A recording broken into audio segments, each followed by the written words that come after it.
Seja bem-vindo ao podcast do Inova Social. Eu sou Vitor Vasques e no episódio de hoje vamos falar sobre o relatório Desbloqueando a Economia Social, rumo a uma sociedade inclusiva e resiliente.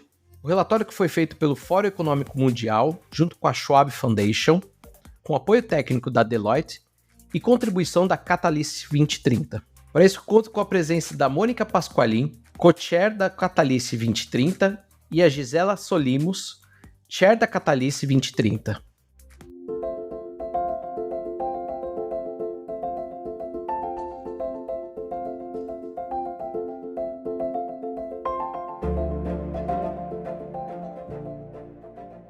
Gisela e Mônica, sejam bem-vindas. Obrigada, Victor. É um prazer estar aqui. Muito obrigada. Muito obrigada. Prazer estar aqui. Para a gente começar essa conversa, eu gosto de perguntar para todo convidado que passa aqui pelo podcast do Inova Social, qual foi sua trajetória até aqui?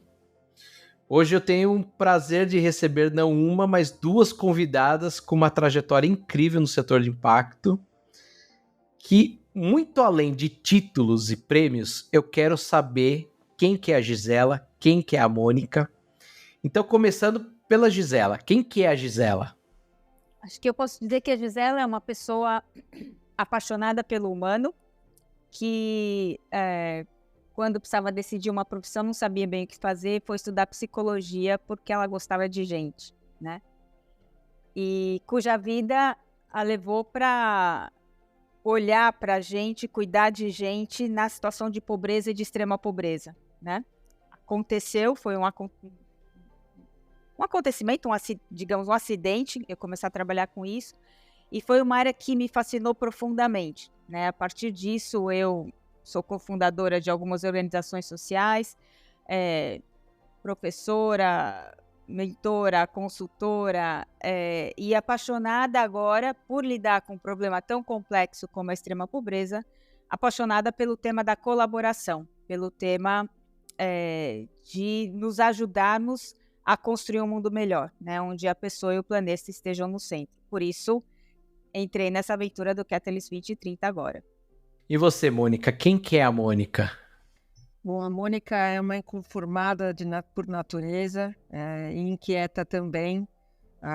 Eu sou empreendedora de impacto socioambiental há mais de 20 anos, com trajetórias no mercado convencional, corporativo e muito mais nesse mercado de impacto socioambiental, indo do que a gente chama tradicionalmente de terceiro setor, mas também no setor 2,5.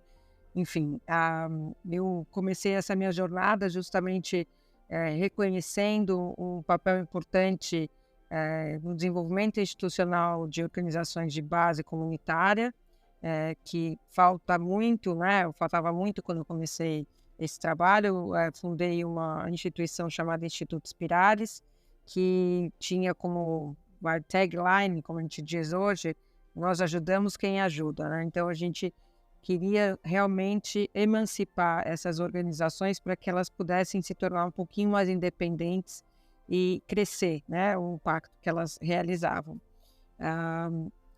Atualmente eu estou no Catalyst e faço parte de outras organizações na área da saúde.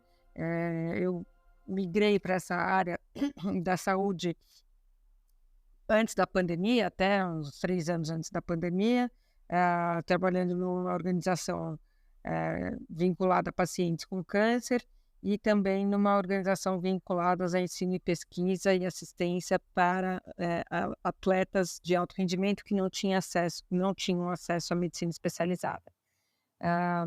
Hoje eu estou no Catalyst e em uma outra organização global também ligada a pacientes com linfoma. Gente, ainda nas apresentações eu quero que vocês expliquem para o ouvinte o que é o Catalyst 2030. E aí sim a gente entra um pouco mais no relatório para falar sobre como ele surgiu, o que é o relatório. Mas antes eu quero essa apresentação e aí eu deixo aberto aqui para quem quiser responder. Catalyst 2030 é um movimento global de empreendedores sociais com mais de 3 mil membros, presente em 125 países, e esses membros e organizações sociais administram cerca de 2 bilhões de dólares e apoiam, ajudam, assistem 1 bilhão de pessoas no mundo inteiro. Ele nasceu de uma forma espontânea, de várias redes de empreendedores sociais, empreendedores ligados à Schwab, Skoll, Echo Green, Ashoka, e nasceu dessa intuição, dizendo, puxa vida, os Objetivos de Desenvolvimento Sustentável estão batendo na nossa porta, nós avançamos muito pouco, nós somos tão incríveis, fazemos coisas tão maravilhosas, será que a gente consegue acelerar o atingimento desses ODS, aumentando, incrementando a colaboração entre nós? Daí nasce esse movimento que conta com o apoio de N instituições no mundo inteiro. Ele foi lançado no Fórum Econômico Mundial quase menos de um ano depois que a gente começou a falar num grupinho de WhatsApp, e tem produzido várias iniciativas e vários relatórios justamente na linha daquilo que o Fórum colocou no relatório, que é o que está travando a nossa colaboração, o que está travando o nosso impacto maior no mundo, como a gente destrava isso, né? E a gente olhou para aspectos como finanças, formas, estratégias de colaboração, conhecimento, pesquisa, em suma. E ele está presente também em vários países do mundo. O Brasil é o primeiro capítulo nacional, né, porque ele começa de uma forma global, então ele não estava radicado em nenhum país, ele estava no mundo inteiro.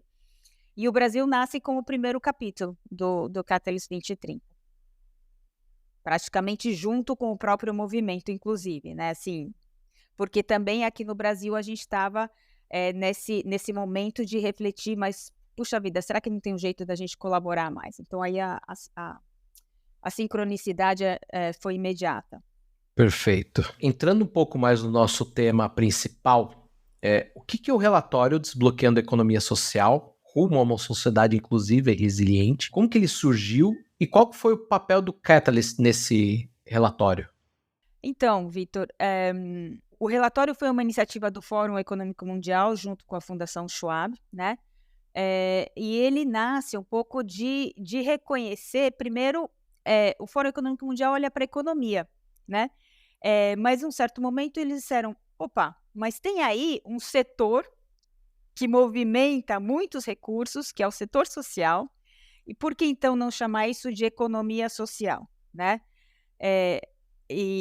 E daí toda essa iniciativa de criar um relatório, quem está tem muito à frente disso é o François Bonnici, que é o responsável pela Fundação Schwab, ligado ao Fórum Econômico Mundial, mas também dentro do Fórum Econômico o cara responsável por inovação social, a pessoa responsável por inovação social, né? E ele é um professor de uma universidade em Cape Town, na cidade do Cabo, na África do Sul, que há décadas estuda empreendedores sociais, né? Então, ele trouxe, juntamente com a Deloitte, fizeram um grande levantamento para entender a dimensão disso, né, da movimentação econômica do setor social, por isso se chamou economia social, né? E chamar atenção para isso e trazer reflexões do tipo, mas espera aí, será que essa economia social não pode também nos ensinar a fazer economia de um outro jeito? Fazer economia mainstreaming ou tradicional, não sei como a gente quer chamar, de uma forma que ela entregue cada vez mais valor social também, né? Complementando só o que a Gisela falou, o relatório mostra o quão relevante é essa economia social, ou aqui no Brasil, que a gente também chama de economia de impacto, para o mundo, para a economia mundial, né? Só para você ter uma ideia, hoje a economia social de impacto representa 7% do PIB mundial. E aqui no Brasil, ela representa cerca de quase 5% do PIB nacional. E emprega, né, falando somente do terceiro setor, aí não colocando os negócios de impacto dentro desse mesmo balaio, já mais de 6 milhões de pessoas. Então, é uma economia bastante robusta e tem cases interessantíssimos que são apresentados nessa versão brasileira de como a gente consegue realmente avançar nessa fusão, vamos dizer assim, entre a economia convencional, né, que a gente conhece, como a Gi falou, mainstream, né, e a economia de impacto, porque no final das contas, o que a gente vai precisar fazer? A gente vai precisar realmente produzir bens e consumos de uma maneira que leve em consideração tanto as pessoas quanto a natureza. Não adianta mais a gente produzir e destruir a nossa natureza, porque isso daí é um efeito kamikaze, a gente vai acabar se destruindo também. E vivemos em sociedade, né? Então essa questão de desigualdade, que é uma coisa muito relevante aqui no nosso país, ela só piora a situação de desenvolvimento econômico de verdade. Então, o que o relatório se propõe, e também essa iniciativa do Fórum Econômico Mundial puxa, vamos olhar para os empreendedores sociais de impacto, o que eles já estão fazendo no campo e o que a gente consegue aprender com eles e desenvolver junto com eles para a gente chegar nessa economia mais convergente. Entrando a fundo então no relatório, eu queria ouvir de vocês quais foram os principais insights desse relatório sobre o cenário da economia social, isso no mundo, mas também falando principalmente de Brasil, como que a gente traz para a nossa realidade esses insights? Então, o relatório ele traz duas dimensões, e na primeira dimensão, que é a dimensão de promoção da economia de impacto, né, fomento da economia de impacto social, enfim, e a segunda dimensão é justamente de como que a gente consegue fazer essa fusão, né, entendendo que essa fusão entre economia convencional com economia de impacto, economia social, é algo mais a longo prazo, né, porque precisa de combinar com os russos também, como a gente diz, né, com os outros atores. Então, mas nessa primeira dimensão de fomento, ele propõe 5 diretrizes para desbloquear essa economia, né? E a gente traz essas 5 diretrizes, em cada uma delas existe um exemplo no mundo do que foi feito em cada uma dessas 5 diretrizes, e a gente trouxe exemplos nacionais também de que já existem para fomentar essas 5 diretrizes. O Brasil ele tem um ecossistema muito robusto nessa área de impacto socioambiental, justamente por causa da nossa necessidade, né? A gente tem um país que produz muita riqueza, mas é um país muito desigual. Então, nós, empreendedores socioambientais, com essa visão de que precisamos fazer alguma coisa para mudar essa realidade de disparidade social, desenvolvemos muitas tecnologias sociais que foram muito bem sucedidas e, aliás, copiadas em outros lugares do mundo, né? Então, o relatório ele traz essas 5 diretrizes para que, juntos, sociedade, setor público, setor privado, possam implementar possam implementá-las para justamente a gente conseguir avançar nessa agenda. Acho que eu recomendo fortemente a leitura cuidadosa do relatório. Eu acho que ele, inclusive, poderia ser usado como livro-texto em universidades, porque ele é muito concreto, né? Ele faz uma análise muito atual desse ecossistema e traz sugestões muito concretas, como a Mônica estava falando. Então, quando fala, por exemplo, dos 5 passos, né, para destravar a economia social, se fala de, por exemplo, reconhecer essa economia social existente e construir estruturas regulatórias de apoio, melhorar o acesso ao capital, né?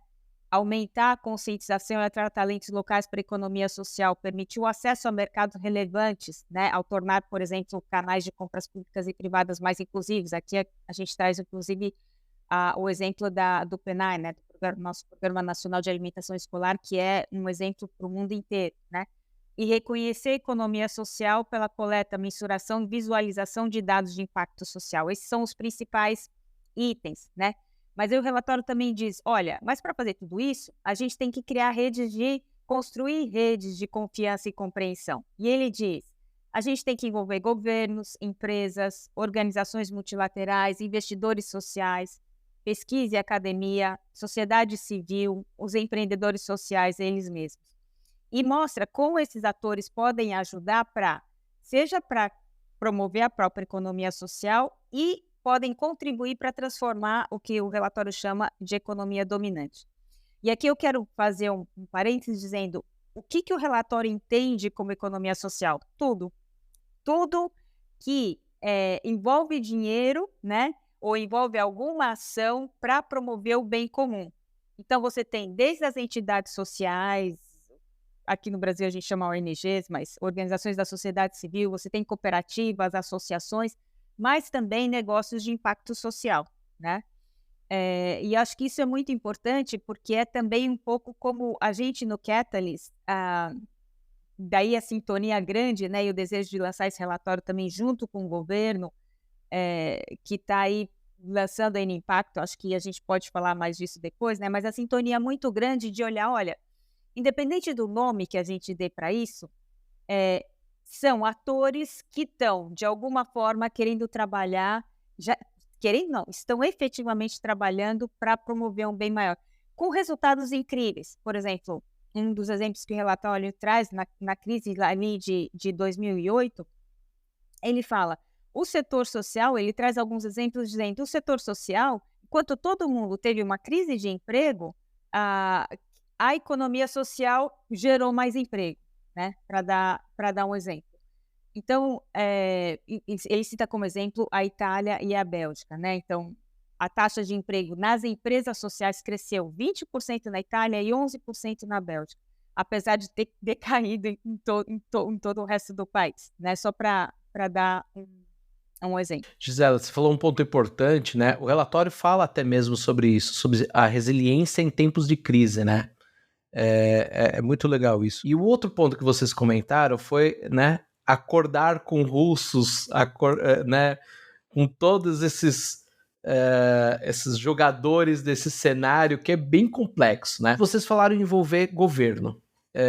Recentemente vocês apresentaram o relatório para o vice-presidente, o Geraldo Alckmin. Qual que é a importância da presidência receber esse relatório e dessa apresentação que vocês fizeram? Qual que é a importância de trazer o setor público, não entrando assim, não adiantando e dando spoiler do que vem pela frente aqui no Inova Social, que a Gisela já comentou do N Impacto, mas a gente vai ter um convidado legal aqui nos próximos episódios. Qual que é a importância de trazer o governo para entender esse relatório? Seguinte, o governo, a nossa sociedade, ela não é dissociada, né? Ela é justamente associada com o governo, setor social, setor privado, mercado financeiro, produção, indústria, comércio. Então, todos, para a gente enfrentar esse problema coletivo, porque o que acontece é que a realidade, Vitor, é que algumas pessoas, talvez agora com esse problema climático que a gente está vivendo, esse calor excessivo, talvez as pessoas estejam mais acordadas para essas questões, mas já faz bastante tempo que esses problemas, essa policrise, já existe no nosso país e no nosso planeta. E se não existir uma convergência, um esforço conjunto de todos os segmentos da nossa economia e da nossa sociedade, a gente dificilmente vai conseguir avançar para uma melhora, né? Porque o que a gente está falando aqui é incluir todo mundo para conseguir melhorar. E o setor público, ele responde muito por essa ação conjunta, né? Ele traz regulações, ele traz políticas públicas, ele traz ações na ponta, né, nos municípios, enfim, normativas. Então, não dá para você querer fazer uma transformação sistêmica, como a gente fala, ou seja, muito abrangente, sem você considerar o setor público. E tem uma questão também de recursos, né? A gente fala muito atualmente que a gente tem a filantropia e o setor público financiando essas iniciativas sociais de impacto socioambiental. Mas o que a gente percebe que cada vez mais, e isso você vai provavelmente falar nesses próximos episódios, há uma necessidade da iniciativa privada com fins lucrativos de entrar também nessa jogada, entendeu? Então, assim, precisa existir essa convergência. E o Catalyst, ele é um movimento que entende isso e que promove essa colaboração entre todos esses atores. Todo mundo sabe o que a gente precisa fazer. Precisamos melhorar, olhar para a natureza, ou seja, não destruir a natureza, e emancipar e melhorar a vida das pessoas que estão em vulnerabilidade. Então, como nós todos podemos realizar isso? Todos, eu digo, todos os segmentos, né? Setor privado, setor público, sociedade civil organizada, enfim, academia, you name it, né? Porque a situação, na minha visão, não sei se a Gi compartilha disso comigo, mas ela está tão complexa e tão rápido, a gente consegue ver, nós que somos dessa área de impacto socioambiental, a gente vê isso muito claramente, que, assim, precisamos realmente da força de todo mundo. Então, o setor privado, público, como você falou, ele é fundamental. Sem dizer que é o maior investidor, né, Vitor? Hoje, nas entidades sociais no Brasil, o maior apoiador e financiador das entidades sociais pela forma como a gente está estruturado, pela forma como da nossa regulação, é o governo municipal, estadual, federal.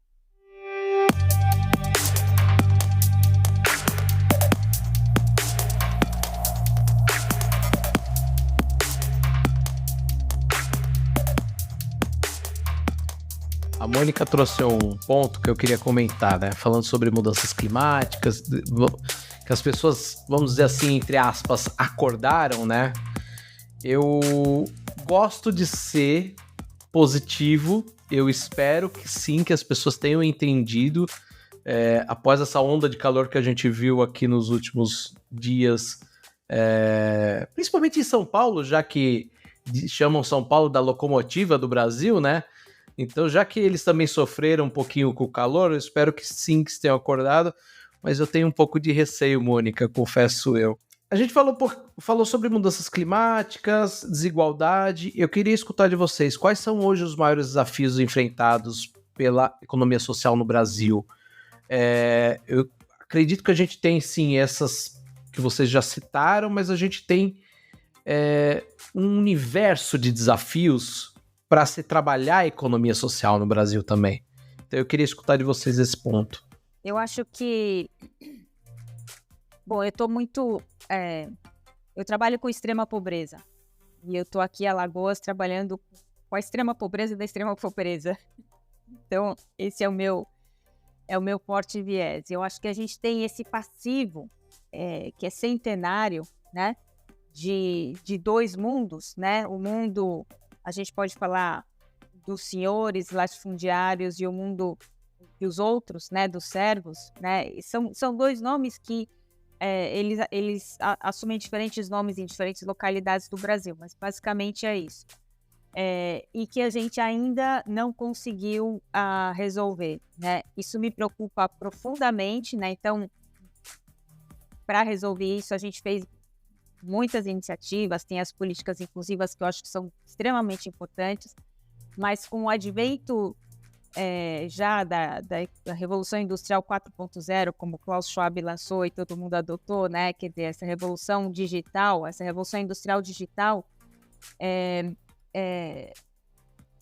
tem metade do mundo que está fora disso, né? No Brasil, metade do Brasil. Eu estou num estado que mais da metade está em pobreza ou extrema pobreza, né? Isso significa não ter acesso às ferramentas digitais, ou se tem acesso, não consegue utilizar, não ter acesso à educação, né? E, portanto, não ter acesso ao trabalho, né? Hoje, Bolsa Família é fundamental, porque ajuda essas pessoas a continuarem a se manter, mas a gente não está...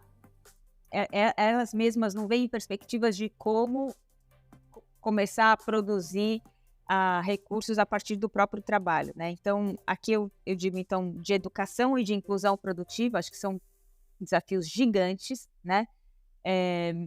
E o desafio ambiental, né? Acho que passar a bola aí para a Mônica, que fez uma mesa muito interessante num evento agora na Manaus, o Bloco Amazônia, onde esse tema foi discutido. Mas só para complementar a questão da inclusão produtiva, sim, a gente tem que trabalhar em duas frentes. Primeiro, melhorar, ter um compromisso imediato de todos os governos com educação e a longo prazo, independente do meu governo, é um compromisso de Estado de pelo menos 20 anos para cuidar das nossas crianças hoje. Essa é uma frente. E a outra frente é ter um grupo de trabalho trabalhando intensamente para dizer como pessoas que não tiveram acesso à educação formal, que são iletradas, né? Iletradas funcionais, iletradas financeiras, iletradas digitais, podem contribuir produtivamente com a nossa economia, né? E se não, a gente está criando uma bomba social, Vitor. Eu estou muito, muito, muito preocupada com isso. A gente está criando uma bomba atômica social que começa a explodir um pouco através de aumento de alcoolismo, de aumento de depressão, porém os jovens que não têm o que fazer ou engravidam ou saem atirando nas escolas. São diferentes formas das pessoas dizerem o que eu estou fazendo aqui, qual que é o sentido, e expressarem uma dor, né? Eu entendo uma dor, né, dessa exclusão. E tem, acho que, o tema ambiental, que acho que é legal a Mônica compartilhar com a gente um tiquinho também. Não sei se pensei outras coisas também. Antes da Mônica complementar, eu só queria dizer uma coisa. É quase irônico como tudo isso passa pela educação, né? E a gente vem há alguns anos sofrendo muito nessa questão. E foi o que vocês falaram. A gente precisa de um compromisso que vá além de partido político, de plano de governo. Nós estamos falando de um projeto de longo prazo. E eu acho que assim, também passa pela sociedade entender a importância da educação, né? A Gisela falou um ponto interessante que eu queria só complementar aqui, só para a gente olhar um pouco esse panorama geral, e aí se a Gisela quiser complementar aqui, seja muito bem-vinda, por favor.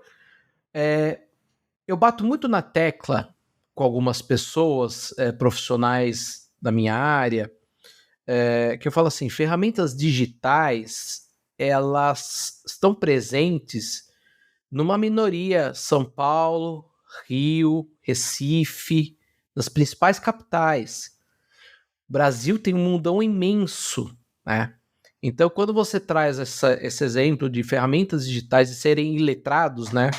É muito importante a gente falar isso, porque a gente esquece quando a gente fala assim, vamos fazer um portal gov.br, mas a gente tem metade do país que não tem acesso à internet ainda.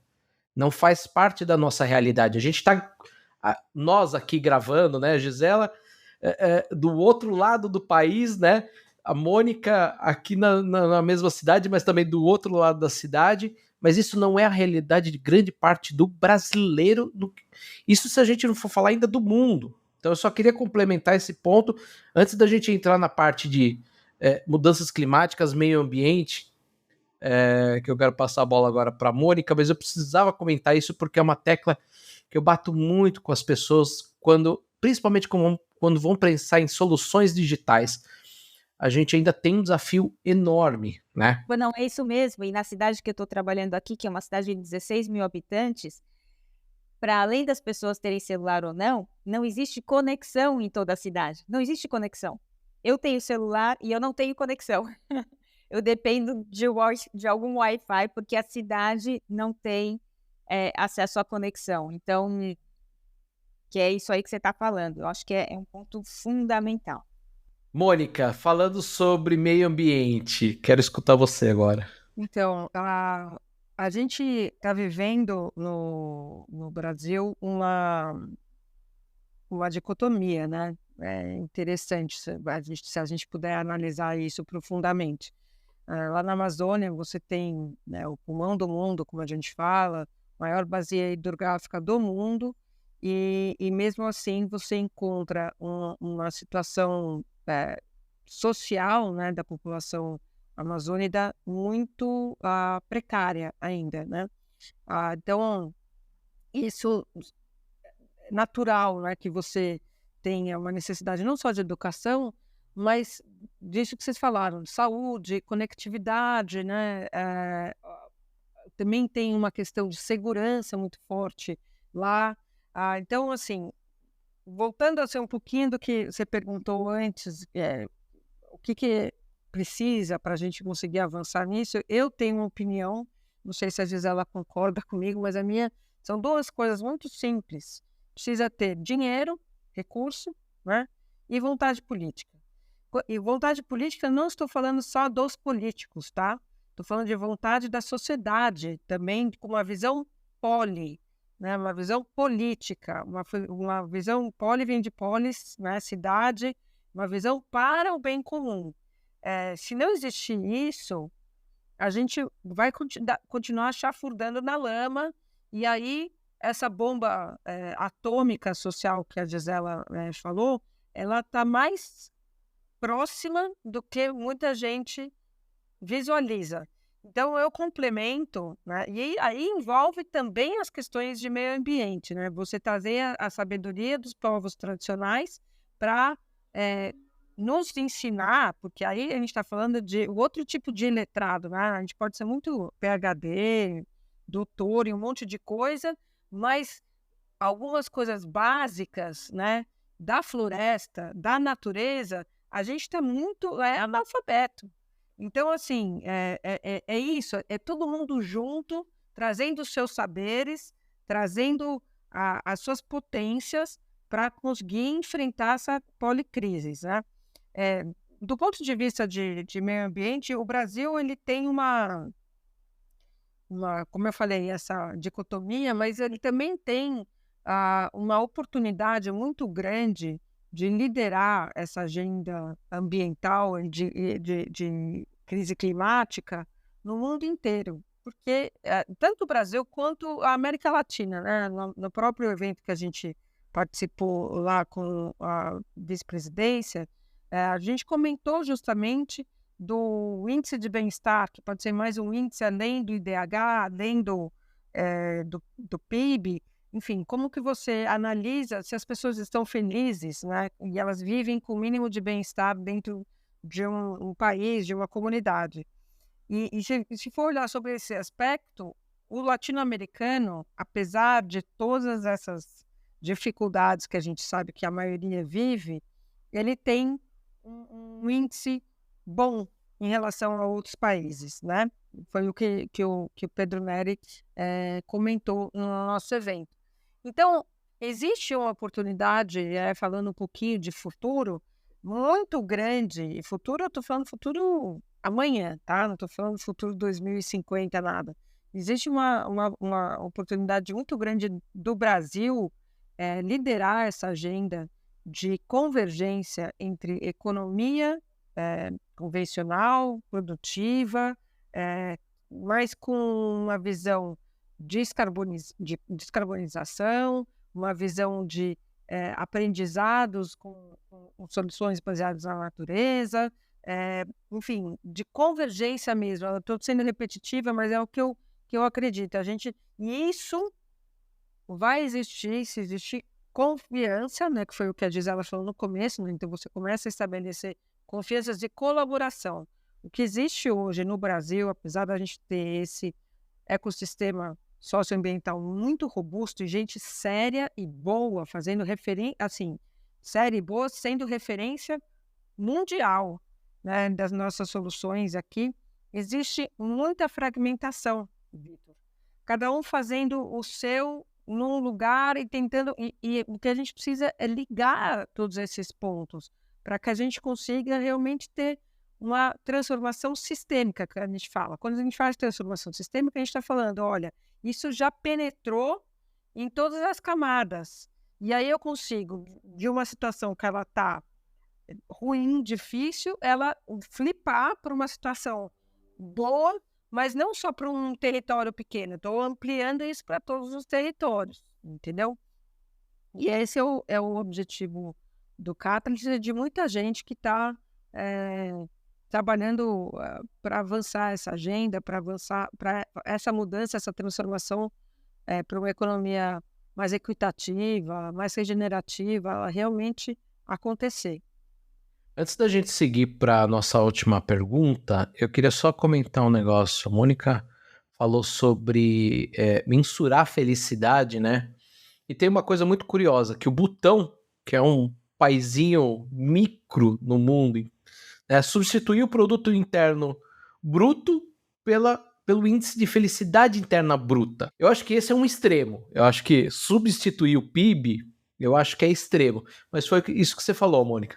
A gente precisa ter novos índices. A gente precisa mensurar muito além só do produto interno bruto, muito mais só que da economia. Apesar da gente estar falando de economia social aqui, eu acho que é isso mesmo. A gente precisa começar a colocar novos índices e unir as pessoas, né? Não dá mais para cada um ficar batendo cabeça no seu próprio canto.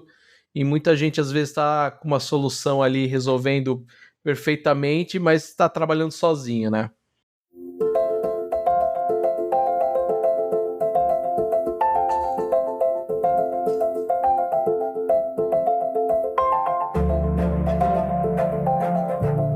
Para fechar, eu gosto sempre de trazer uma pergunta sobre futuro.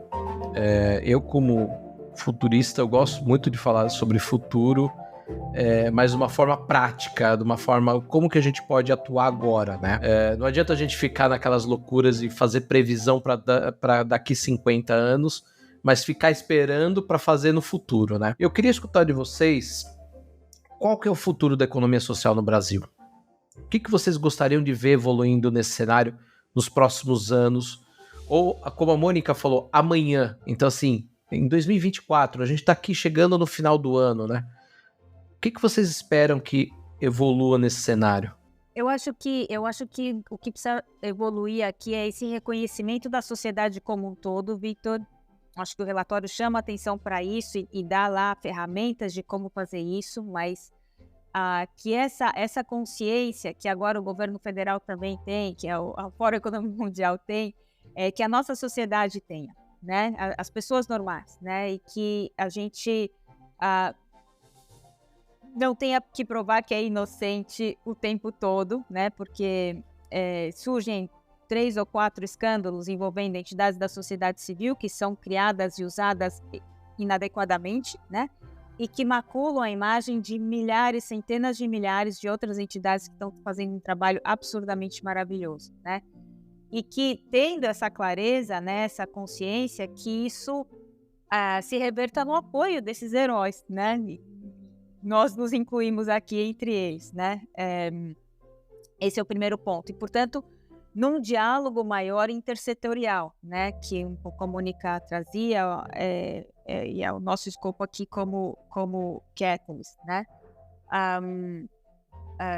para poder justamente otimizar os resultados que a gente poderia realizar, né? Às vezes acontece muito que a gente não conversa e acaba refazendo o trabalho, tem muita repassão de trabalho, né? A gente não compartilha os recursos que a gente tem. Por exemplo, se eu estou presente num território, tem contato, uma capilaridade nesse território entregando serviço A, eu posso fazer parceria com outra entidade social e usar a minha capilaridade para entregar o serviço B, né? O C ou D, né? Isso otimiza muito, né?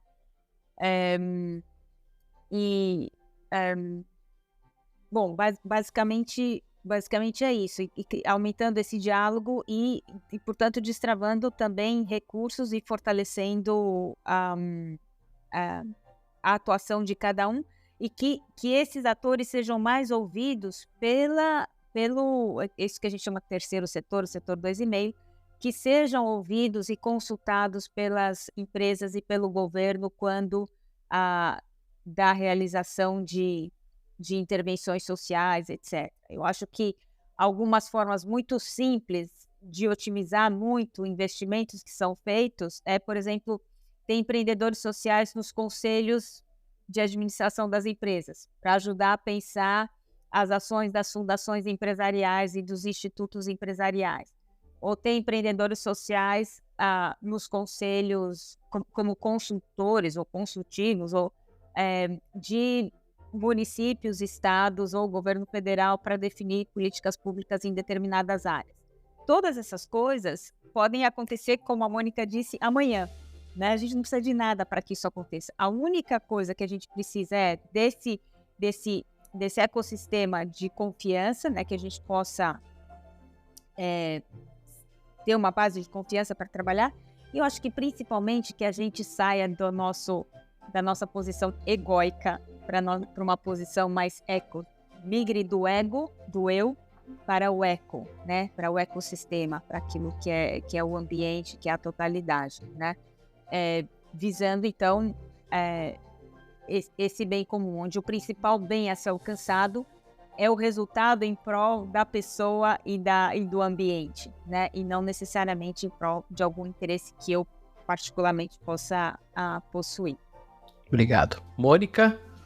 Nossa, eu vejo um monte de coisa positiva que a gente pode ter, né, até o final de 2024. Se eu tivesse uma bolinha de cristal, nós estaríamos celebrando a implantação de um novo grupo de engajamento no G20, que fala justamente sobre social innovation, e a relevância, não é nem só a importância, a relevância para a gente conseguir economicamente crescer e desenvolver a nossa população sob esse aspecto, o impacto socioambiental, que inclusive as empresas podem realizar não só por uma questão de ESG, relatórios e mitigação de riscos, mas de impacto positivo, ou seja, trazendo o que elas têm de natural, né, que está dentro do business mesmo delas, para poder transformar a realidade socioambiental ao seu entorno, né, de uma maneira coletiva. Isso a gente viu na pandemia. Né? Então, a gente tem essa capacidade. Por que a gente não faz isso? Então, existem, Vitor, no próprio relatório a gente fala sobre mensuração, né? Então, como eu sou economista de formação, né? Então, como uma boa economista, a gente sabe que a gente precisa medir. Então, o que você falou desses indicadores, esses novos indicadores, eles são fundamentais para trazer pragmatismo para essas ações também, né? Não é só uma questão do amor ou do ideal. Isso a gente tem naturalmente, né? Nós, né?